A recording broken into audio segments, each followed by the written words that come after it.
Chicken Chintamani కోసం చిన్న చిన్న ఉల్లిపాయలు తీసుకోండి, 2 ముక్కలు చేయండి అంతే. ఎండుమిరపకాయలు కట్ చేసి గింజలు తీసేయండి. హాఫ్ కిలో చికెన్ కి 10 ఎండుమిరపకాయలు తీసుకున్నాం. ఒక 100 గ్రాములు ఉల్లిపాయలు ఒకరు కోసి తీసుకున్నాం.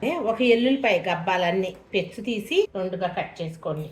సోంపు, మిరియాలు ఈ 2 విడివిడిగా పౌడర్ చేసి తీసుకొని వద్దాం. ఇంగువ, ఎండుమిరపకాయలు, ఉల్లిపాయలు వేసి వేయించండి. ఉల్లిపాయలు వేగినాయి కదా, చికెన్ ని వేయించేయండి. మీడియం ఫ్లేమ్ మీద పెట్టండి, మూత పెట్టేసేయండి. నూనె సపరేట్ అయింది. ఉప్పు, కారం, పసుపు వేసి తిప్పండి. నీళ్లు తీసుకోండి, చిలకరించండి, మీద పెట్టండి, మగ్గనివ్వండి. చూద్దాము. చికెన్ చింతామణి 2 రకాలుగా వండుకుంటారమ్మా. పొడి కూర లాగాను, పులుసు కూరగా కూడా వండుకుంటారు. కోసి పెట్టుకున్న వెల్లుల్లిపాయలను వేసేయండి, సోంపు కూడా వేసేయండి, కరివేపాకు కూడా వేసేయండి. తిప్పేద్దామా. మిరియాల పౌడర్ ను కూడా వేసేయండి. ఉప్పు కారాలు సరి చూసుకొని దించేసేయటమేనమ్మా.